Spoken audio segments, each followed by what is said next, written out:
Hola, ¿qué tal? ¿Cómo estáis? Bienvenidos, bienvenidas y bienvenidos un día más al canal. Yo soy Rocío y esto es Libros al Alba. El vídeo de hoy es una continuación del resumen de lecturas del mes de febrero. Ya sabéis que lo he dividido en dos partes, una con estos libros breves que sí que entraban dentro de la iniciativa Little February de mi amiga Laia, de quien te lo ha dicho, y este segundo vídeo en el que voy a hablaros de los libros que superan las 280 páginas, por lo que no podían entrar en esa iniciativa, que no fueron demasiados, pero que la verdad es que han sido muy variaditos. Así que no voy a enrollar mucho más y básicamente pues eso, segunda parte de mis lecturas de febrero. Pero antes de empezar, os recuerdo de qué maneras apoyáis al canal, y es que cualquier interacción que hagáis con este vídeo en las horas más próximas a su subida, pues van a hacer que YouTube entienda que os gusta y que lo comparta, le dé visibilidad y así vamos creciendo poquito a poco. Y por otro lado, pues también recordaros que aquí debajo están mis redes sociales por si queréis echarles un vistazo, el enlace al grupo general del club de lectura de Una Fantasía de Club por si queréis uniros, que además ahora vamos a estar haciendo también un cambio de lecturas porque terminamos algunas trilogías y tenemos una nueva trilogía que vamos a abrir, que es la de la Guerra de la Amapola, así que os invito a que echéis un vistazo, como digo, porque están todos los enlaces abajo por si queréis uniros a esa lectura conjunta. Y por otro lado, tenéis también el enlace a Patreon por si queréis y podéis apoyar al canal de esta manera, disfrutar de todo el contenido extra que hago por allí, los relatos que escribo y comparto, los vídeos exclusivos y además el club de lectura de literatura vieja joven, donde leemos narrativa generalista y estamos haciendo unas lecturazas. O sea, y lo que se viene en abril, bueno, yo lo dejo ahí y dejo el cebo por si queréis pasaros y mirad, porque el anuncio ya está hecho. Bueno, y ya está, no me enrollo más y ahora sí ya comenzamos con las lecturas. Y comienzo hablando de una de las lecturas que hicimos en el club de lectura, porque a finales del año pasado leímos un libro que iniciaba una saga, entonces hemos estado leyendo la segunda parte y se trata de El mapa de Emily Wilde para las tierras extrañas, escrito por Heather Fawcett y publicado por Umbriel. Es la segunda parte de la enciclopedia de hadas de Emily Wilde. Y bueno, tengo que decir que quizás el haberlo leído tan cerca del anterior ha jugado en su detrimento, porque leímos en noviembre primero y nos gustó bastante. Quizás a algunas nos costó un poco más entrar por el hecho de que es literalmente pues como una enciclopedia que te va dejando incluso notas al pie, ¿no? Es a modo de diarios y te da mucho dato como eso, como nota al pie, digamos, técnico, ¿no? Y claro, eso de vez en cuando podía sacarte un poco de la historia, aunque en otras ocasiones yo creo que era hasta el punto fuerte porque te daba como información extra y lo hacía como más verosímil, ¿no? Entonces, una vez que tú entrabas en esa dinámica, la verdad es que resultó una lectura muy agradable. Pero hemos leído muy pronto, creo, esta segunda parte, porque ha sido como volver a leer el mismo libro, ¿no? Entonces, igual esas dinámicas, pues eso, ya sabíamos un poco lo del tema de las notas al pie, que aquí realmente hay menos, me parece, que en el primer libro, pero la dinámica es muy similar. Es Emily que tiene que investigar un determinado suceso, que de hecho ahora hay más aventura porque empieza la acción un poquito antes, porque tenemos el acompañante del primer libro de Emily, que no quiero decir quién es, pues tiene que solucionar algunas cosas en su vida, ¿no? Entonces Emily pretende ayudarle investigando para dar una solución a su problema, ¿no? Entonces ahí es donde empieza todo y donde empiezan los conflictos, y además eso, hay acción desde el principio porque está metido en un buen follón, ¿no? Entonces vemos un poco pues eso, cómo se ven arrastrados por esta situación, aparecen nuevos personajes secundarios que se unen a la aventura y volvemos a tener a Emily que tiene que viajar a otro punto para intentar investigar pues alguna conexión con las hadas o con el mundo de las hadas en otra parte del mundo, ¿no? Entonces pues tenemos a ellos volviendo a viajar, volviendo a ir a un pueblecito perdido, con esas dinámicas, con ese entorno natural y de nuevo teniendo aventuras, que ya digo, es una dinámica que es agradable, pero quizás demasiado cercano en el tiempo y era como volver a estar leyendo el mismo libro, como digo, ¿no? Además, en el primer libro teníamos como una relación muy cercana con los habitantes del pueblo y era como muy acogedor, y en este caso quizás ha faltado un poquito más de eso porque la relación con los vecinos no es exactamente muy buena, ¿no? Entonces quizás ese punto acogedor que lo hacía muy agradable aquí nos ha faltado, y unido a a la repetición del esquema, pues eso ha hecho que no sea una lectura que hayamos disfrutado tanto. Aún así, ha sido lo justo de agradable, con un final que te deja cosas abiertas como para que tú quieras saber qué pasa con ellos, porque a los personajes sí que les coges muchísimo cariño y necesitas saber qué va a ser de su vida y cómo va a cerrar toda esta problemática, ¿no? que tiene uno de ellos. Además es que son personajes con unas características, unas personalidades muy bien definidas, muy marcadas, y que pues vas viendo cómo poquito a poco van dejándote ver más capas y van abriéndose a las experiencias y abriéndose un poco a seguir aprendiendo y a seguir evolucionando, ¿no? Entonces vas viendo un poquito pues cómo te dejan entrar en su vida y cómo te dejan entrar en su manera de ser y de entender el mundo, ¿no? Además, Emily es pues un poquito reservada parece, pero poco a poco, claro, tú vas conociéndola íntimamente porque, como digo, son diarios, entonces ella vuelca ahí sus pensamientos y esa manera tan disruptiva que a veces tiene de tratar con los demás. Entonces eso es muy peculiar, pero o conectas mucho o no conectas nada, ¿no? Y en mi caso yo sí que conecto con ella, me hace mucha gracia, y mucha gracia también ver la dinámica que tiene con su compañero de aventura y con los nuevos secundarios, que hay una que me ha gustado un poquito más y otra que no me ha gustado demasiado, ¿no? Pero bueno, en general es un libro agradable y yo recomiendo espaciar la lectura si vais a leer la saga al completo para no sentir que estáis como volviendo a leer lo mismo. El siguiente libro que leí fue en el club de lectura de mi amiga Pilar, de Pilar Entre Libros, y se trata de El bosque de Nell Leishon, publicado por Sexto Piso, si no recuerdo mal. Y bueno, en este caso yo tenía un poco de miedo de leer a esta autora porque siempre he escuchado que la carga dramática de sus historias es muy intensa, muy profunda y que, bueno, una nunca sale con el corazón de una pieza, ¿no? de sus libros, ¿no? Y este sí que sé que era un libro como, a pesar de ser un libro duro y tal, y de contarte cosas duras, era como el menos dramático, ¿no? Y el menos torturador de sus libros. Y efectivamente yo no lo he sentido como un libro especialmente difícil de leer en el sentido de esa carga dramática. No me he sentido hundida en la miseria después de leerlo, ¿no? Y aunque sí que trata, pues eso, tiene una ambientación que ciertamente es triste, es dura, y más sabiendo que puede haber sido perfectamente la historia real de alguien. Este libro está dividido en 3 partes muy bien diferenciadas, porque de hecho las divide así la autora, ¿no? Que tienen 3 ambientaciones diferentes y que se viven en 3 momentos temporales distintos para nuestros protagonistas. Aquí lo que tenemos es una historia que comienza con un niño pequeño, con Powell, que bueno, vive en Polonia en la época de la Segunda Guerra Mundial. Y podéis imaginaros, ¿no? Ellos no son judíos, él y su familia no son judíos, pero sí que están viviendo pues en toda esta dinámica y en todo este conflicto bélico, y pues eso, te lo van relatando de una manera muy, al principio como muy infantil, ¿no? Porque es desde los ojos del propio Powell, que como digo es un niño pequeño, ¿no? Y le tenemos a él con el resto de su familia. Él convive con su madre, con Sofía, con su tía, con su abuela, está rodeado de mujeres, y las figuras masculinas están alejadas, están más cercanas al conflicto bélico, son figuras que están como más en la lejanía.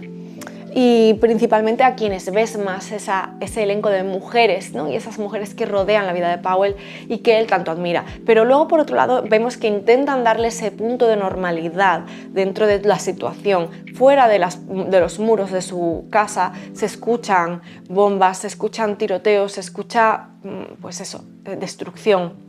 Intentamos que se sigan unas rutinas por parte de esta familia, ¿no? Y vemos a esta madre cómo intenta que su hijo pues coma dentro de pues esa escasez y ese racionamiento que hay, ¿no? Pues elaborar de alguna manera los platos para que pues les sean un poco más gustosos a él, ¿no? Y un poco pues crear un ambiente de de intentar imaginar que están en otro lugar, ¿no? O en otra situación.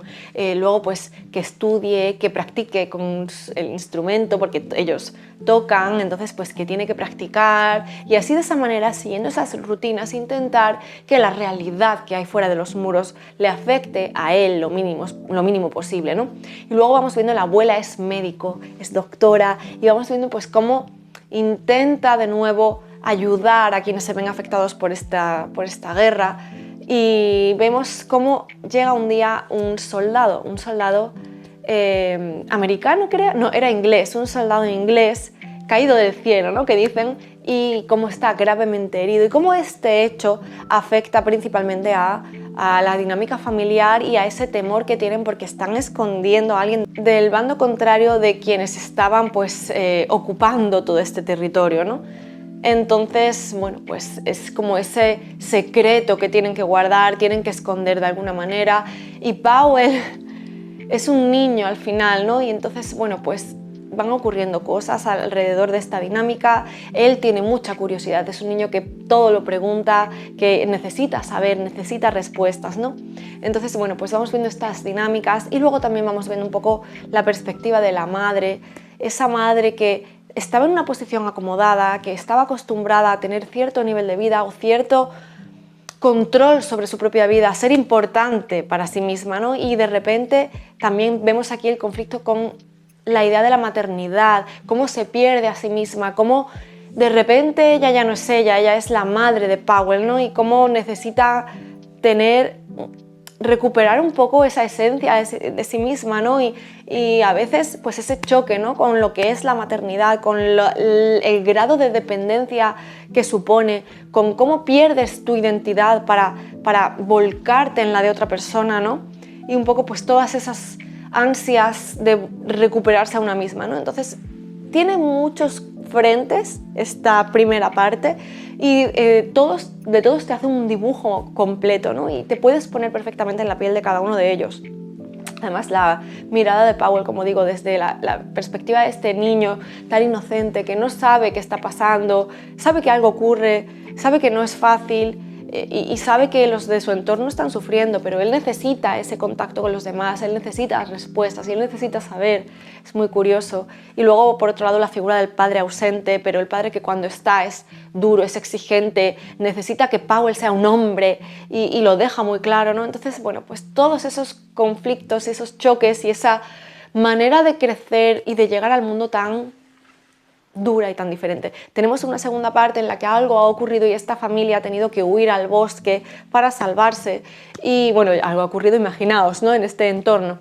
Entonces es totalmente diferente, es muy reposado, es muy de nuevo de ver cómo están solos, en este caso la madre y el niño, cómo va haciendo su día a día, de nuevo dentro de esas rutinas, cómo esa madre se siente totalmente presa de la situación, angustiada porque qué va a ser de ella. Por un lado, queriendo estar de nuevo, como digo, recuperando su identidad, y por el otro, viéndose incapaz de no proteger a ese hijo, ¿no? Y de que todo sea su bienestar por delante, ¿no? Y bueno, pues vemos a un nuevo personaje que también aparece en esta fase de sus vidas, y esas conexiones, ese entorno natural, un poco más de esa conexión, de esa pausa, de esa supervivencia. Y pues esta parte es como más, la transitamos de una forma mucho más introspectiva y mucho más volcándonos menos en el conflicto y más en quiénes son ellos y en qué está pasando y cómo van a sobrevivir, ¿no? De nuevo, todas las dudas posibles por parte de Powell, que sigue siendo un niño.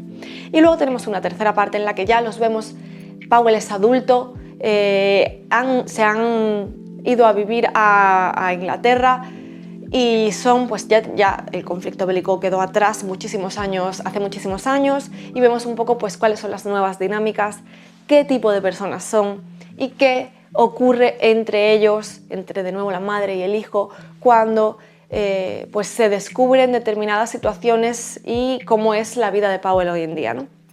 De nuevo, pues eso, recuperando un poco cada uno su identidad, su esencia y reivindicándola. Ya digo, una historia que transita diferentes ejes, que simplemente os he contado un poco de qué va cada parte, pero trata de muchos temas también, o sea, todo muy íntimo, ¿no? Digamos, no es tanto la guerra es algo de fondo para un poco darte ese contexto de cómo fueron las cosas y cómo marca una infancia o un hecho tan dramático la vida si consigues superarlo, digamos, en adelante, ¿no? Entonces, bueno, pues todo esto, esas añoranzas, esa nostalgia, esa manera de entender la vida y ese transitar conflictos, esa búsqueda de tu propia identidad, no sé, me ha parecido una historia que sí, que tiene momentos difíciles y duros porque, como digo, el contexto es el que es, pero no me ha parecido tan dramática, sino más bien esperanzadora, ¿no? Como de evolución vital y de que al final pues, puedes encontrar respuestas y puedes encontrarte a ti mismo de nuevo, ¿no?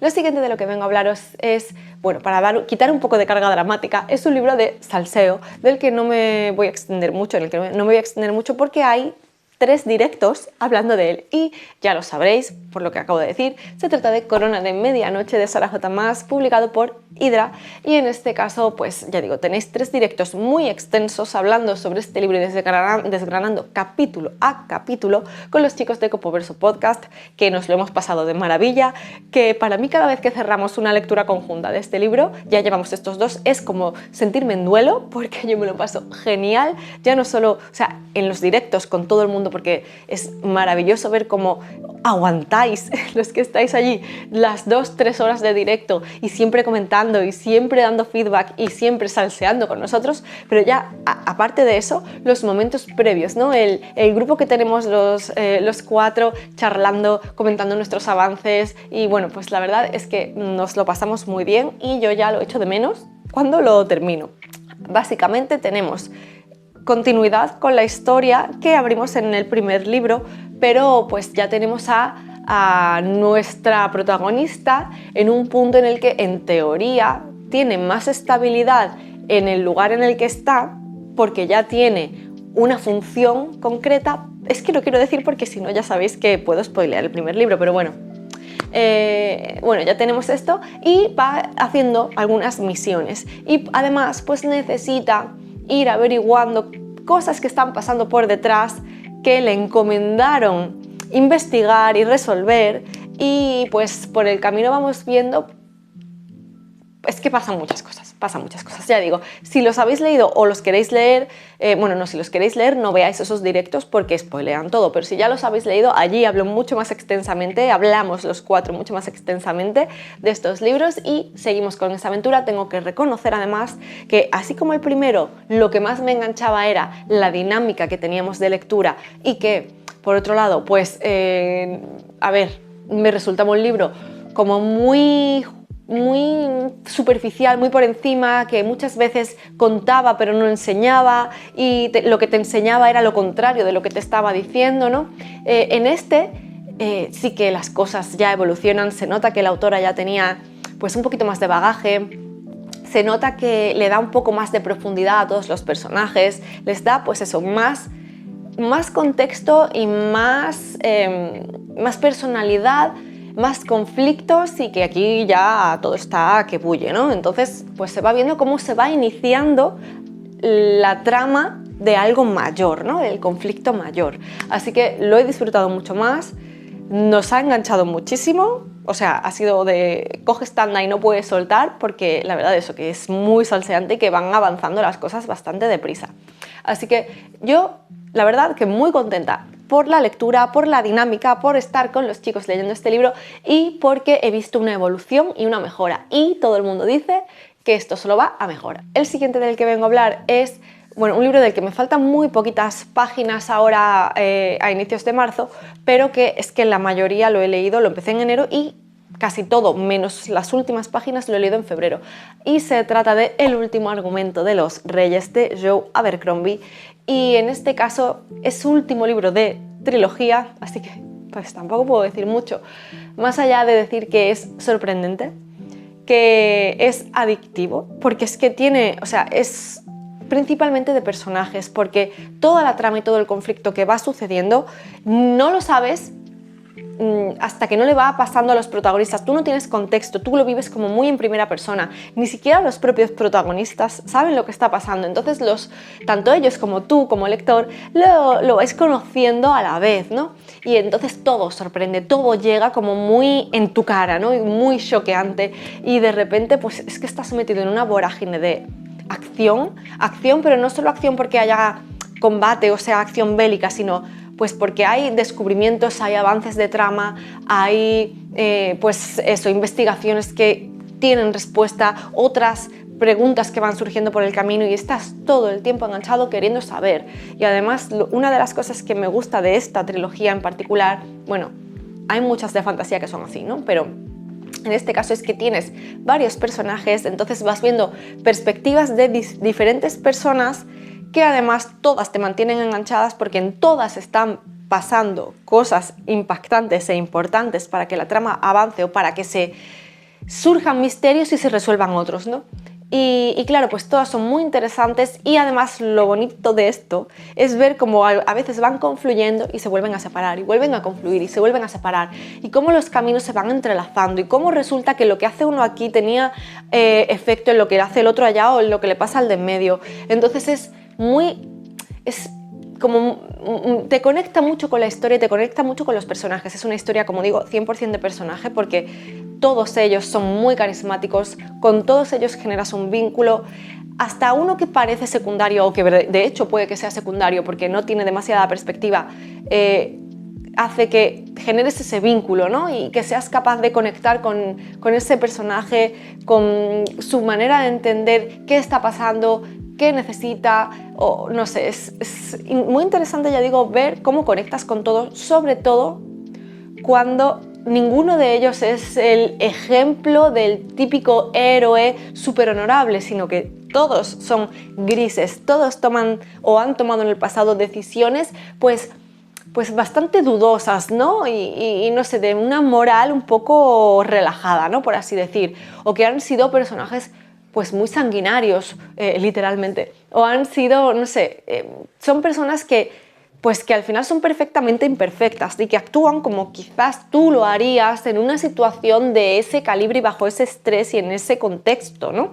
Porque al final actuarías para salvarte tú y salvar a los que quieres. Entonces, claro, no es el ejemplo, no es el arquetipo del héroe honorable que antepone el beneficio mayor y común sobre el suyo propio o sobre sus seres queridos, ¿no? Entonces, ya digo, son personas con las que te puedes identificar, que a pesar de que en un primer momento te chocan porque dices, madre mía, esta decisión que está tomando, madre mía, lo que está haciendo, madre mía, y te sientes como casi agraviado de manera personal, se te olvida cuando piensas, primero, que son humanos y van a tomar decisiones erróneas en muchos casos, pero segundo, cuando piensas que ¿qué harías tú en su situación? ¿Harías algo diferente? Creo que no.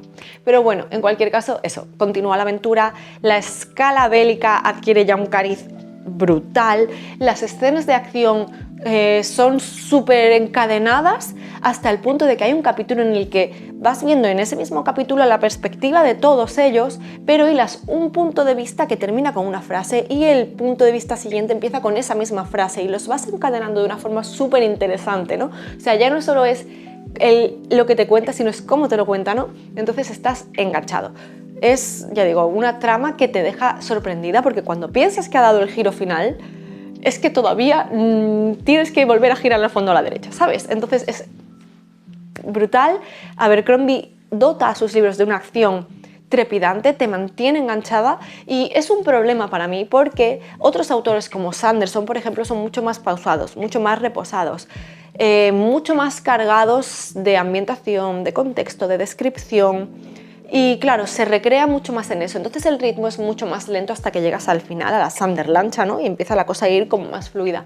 Entonces, claro, quizás leer autores como este hacen que luego, cuando retomas con autores como Sanderson, más de descripción, cueste un poco más mantener el ritmo. Pero bueno, una lectura maravillosa, recomiendo a 100% la lectura de la trilogía de La Primera Ley y, evidentemente, de todo porque vamos a seguir leyendo Abercrombie con el resto de libros de este universo, ¿no? Del Círculo del Mundo. Y ya por último, he querido dejar este libro para el final porque creo que, os voy a spoilear ya, creo que va a ser parte de mi top y muy, muy, muy alto, si no es el número 1, vamos, muy bien tiene que darse el resto del año para que esto no vaya a ser el top 1 de mis lecturas de este 2025.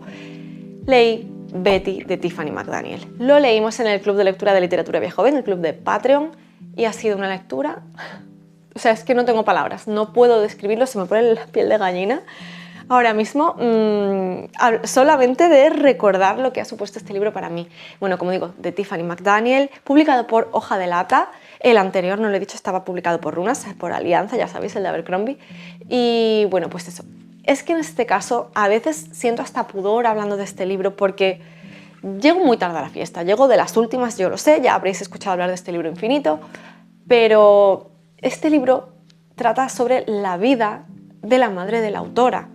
Imaginaos, es eso, es sentir ese pudor de estar viendo lo que realmente sucedió en la vida de una persona que además hoy en día sigue estando entre nosotros, sigue viva y está viendo la repercusión que está teniendo su historia, ¿no?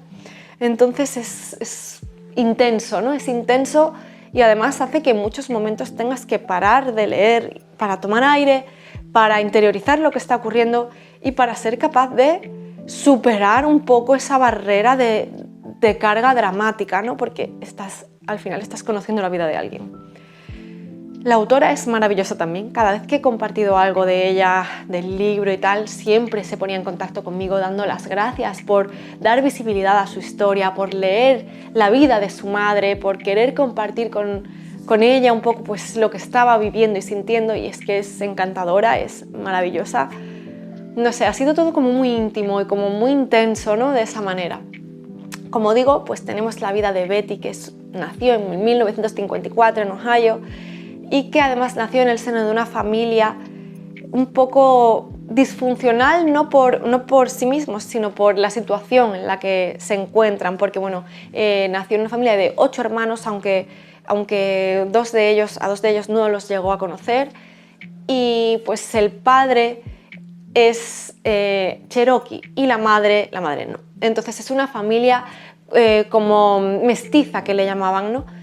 Y vemos como ella, además de todos los hermanos, es la única que ha heredado los rasgos de su padre, la única que tiene aspecto cherokee. Y vamos viendo cómo sufre la discriminación por parte de su entorno por ser perteneciente a esta tribu minoritaria, ¿no? Y a esta cultura tan diferente, ¿no? Vamos viendo además el efecto que tiene sobre ella todo esto, y vamos viendo además cómo no viene solo desde fuera esta discriminación, sino cómo dentro de su propia familia, sus hermanas no quieren tener vínculo con ella de puertas hacia afuera de casa por lo que puedan decir de ellas, ¿no? Porque sepan que Betty es hermana y que pues tienen ese vínculo con la cultura cherokee, ¿no? Entonces es muy doloroso ir viéndolo. Empezamos con Betty siendo una niña muy pequeña y eso se nota además en el estilo de la autora, porque comenzamos con un estilo como más infantil, esa visión del mundo un poco de más, pues eso, más inocencia, ¿no? De más inocencia y de tener además ese vínculo con tu padre que para ti lo es todo. Y ir creciendo poco a poco, y el propio estilo de la autora y el cómo describe el mundo y el cómo afecta el mundo en ella y ella en el mundo, pues va evolucionando a medida que van pasando los años, ¿no? Es muy interesante ver esa evolución, ese cambio, ¿no? en la voz de la protagonista a medida que es más consciente de lo que está ocurriendo en su vida. Y luego pues vamos viendo además cómo su padre, que es un personaje que yo sé que igual no le gusta a todo el mundo, porque cuando hay quejas sobre este personaje es por el hecho de su idealismo, ¿no? Y de cómo parece que pretende tener siempre una visión optimista de las cosas cuando está lloviendo chuzos de punta, ¿no? Entonces, bueno, pues le está cayendo todo el peso de la realidad y él siempre quiere poner ese filtro de no sé si buenismo, ¿no? Pero por lo menos de optimismo, de esperanza, ¿no? En la vida de sus hijos. Además, vemos como no quiere que pierdan ese vínculo con esas raíces cherokee, ¿no? Y cómo cuenta todo a modo de quizás un poco de leyenda, de mitos, esa conexión con la naturaleza, esa cultura matriarcal y matrilineal, ¿no? En la que son las mujeres la referencia y las que llevan el peso de la familia y las que van heredando esa carga familiar, ¿no? Entonces, pues él no quiere que eso se pierda, él quiere que sean conscientes de este vínculo y que de esa supuesta debilidad de cara a otros hagan su escudo y su fortaleza, ¿no? Y que pongan en valor eso que son, ¿no? Y esas tradiciones y esa cultura de la que provienen. Y vemos cómo vuelca sobre todo esto en Betty, en su pequeña India, porque ella es la que más va a sufrir este choque con la realidad, ¿no? de puertas hacia afuera de su casa. Luego otro personaje muy interesante es el de la madre, que como digo, ella no es cherokee, ella viene de una familia pues, en la que ha sufrido muchísimo también, una familia de la que ha tenido que escapar, y vemos también cómo a medida que pasan los años, esta figura materna que debería ser refugio, que debería ser protección, quizás no lo es tanto, pero vemos un poco también por qué y de dónde viene, cuáles han sido sus cargas, de qué está llena su mochila, ¿no?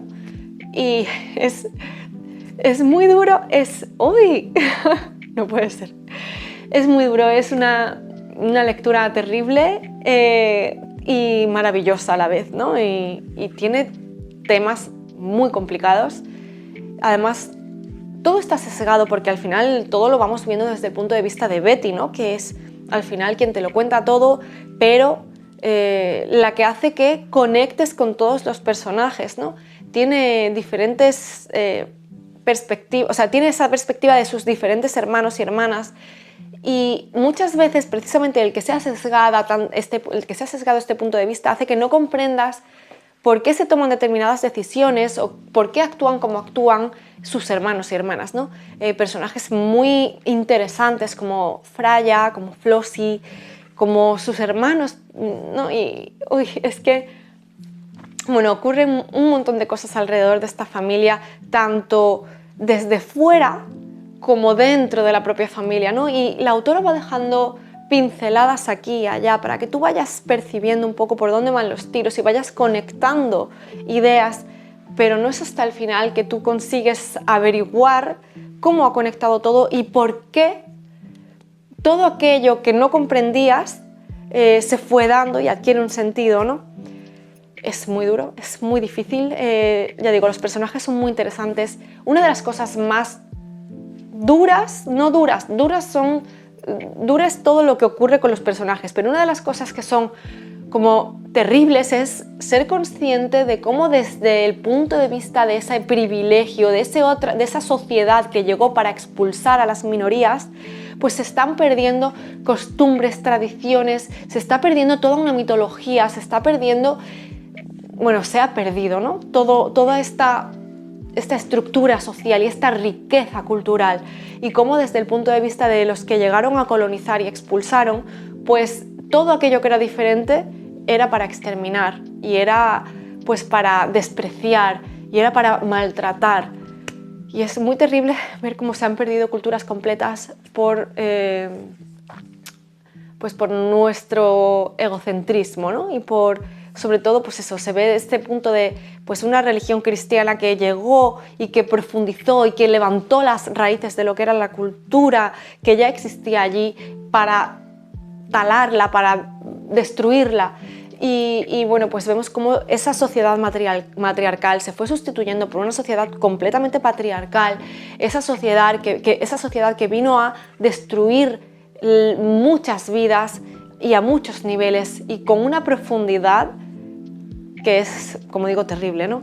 Entonces, bueno, pues todo esto lo vamos viendo, pero como digo, desde el punto de vista de Betty y de su perspectiva, pero es durísimo porque porque tú tienes que hacer ese ejercicio de intentar separar Betty persona y Betty personaje. Tienes que intentarlo porque cuando te das cuenta de que Betty es una persona real, es todavía más terrible, ¿no? Pero más aún cuando estás viendo y comprendiendo lo difícil que tuvo que ser para la autora como hija escuchar esa historia de los labios de su madre, de boca de su madre, para plasmarla por escrito, ¿no?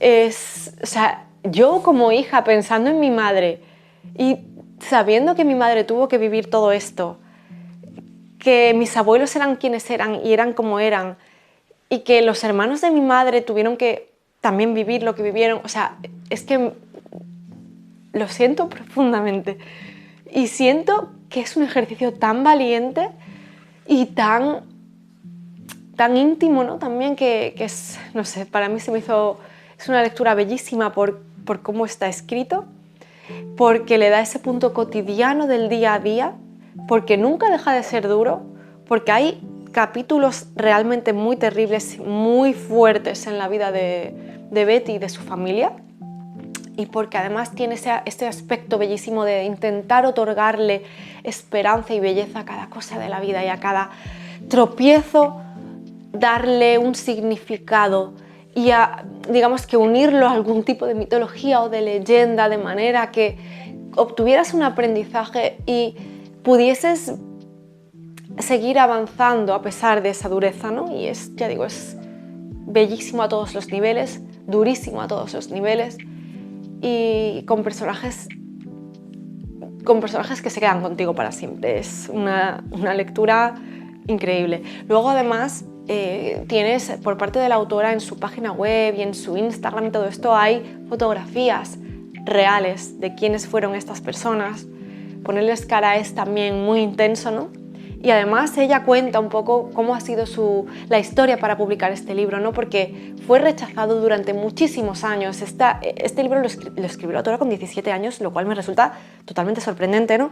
Pero este libro fue rechazado durante muchos años porque decían que era la historia de la vida de una mujer y que eso no interesaba, ¿no? Que la vida de una mujer no interesaba. O sea, es que la indignación es doble en este caso porque no es una historia cualquiera, es la vida de alguien. Y le sugirieron que cambiase la perspectiva y que en lugar de ser una chica fuera un chico. Evidentemente ella se negaba porque es la vida de su madre, no podía cambiarlo. Pero hasta que no avanzó y escribió otra cosa, en este caso El verano que lo derritió todo, que sí que tiene un personaje principal masculino que yo todavía no he leído, pero que me han dicho que es maravilloso también, pues este libro sí que captó la atención de las editoriales y gracias a esto pudo publicar después Betty y lo agradezco enormemente. Aquí lo hemos conocido en este orden, Betty, El verano que lo derritió todo, o sea que realmente sí que hemos tenido aquí este orden de publicación realmente pues como fue escrito, ¿no? Luego ha llegado en El lado salvaje también, pero imaginaos, o sea, que le sugirieron que lo cambiase por un chico. Es que de verdad hay decisiones editoriales que no entiendo cómo pueden ser, o sea, qué osados, ¿no? Qué osados de pedirles que cambie la perspectiva y que cambie ese personaje cuando está hablando de su propia madre. O sea, no sé, me indigno, me enfado y de verdad agradezco que Hoja de Lata nos haya traído esta historia porque se queda conmigo y ya digo que podría estar hablando infinitamente, pero creo que ya he hablado suficiente, que este libro lo voy a mencionar en muchas ocasiones porque ya digo que me ha marcado fuertemente y que va a ser algo, o sea, estoy segura de que lo voy a volver a leer a lo largo de mi vida y yo creo que más pronto que tarde porque voy a necesitar recomenzar para ir viendo todo eso que ya sé, ¿no? Ir viéndolo desde el inicio. Y nada más, pues con este cierro porque creo que es el broche de oro de este mes. Todavía quedan más libros que comentar, pero lo voy a hacer en otro vídeo porque se trata de novelas gráficas y voy a hacer un vídeo específico solo hablando de las últimas novelas gráficas que he estado leyendo. Nada más, dejadme saber si habéis leído alguno de estos libros, si me acompañáis en estas emociones tan intensas que me hizo sentir Betty y qué habéis estado leyendo en el mes de febrero. Ya solo me queda recordaros que tenéis aquí debajo mis redes sociales por si les queréis echar un vistazo, el enlace al grupo general del club de lectura de Una Fantasía de Club por si queréis uniros y el enlace a Patreon por si queréis y podéis apoyar al canal de esa manera y uniros también al nuevo club de lectura de literatura vieja joven que estamos haciendo lecturas tan interesantes como esta Betty que hemos estado leyendo y ya digo que en abril vienen curvas también, ¿no? Así que nada, muchísimas gracias por estar aquí en un vídeo más y nos vemos en el siguiente. Chao.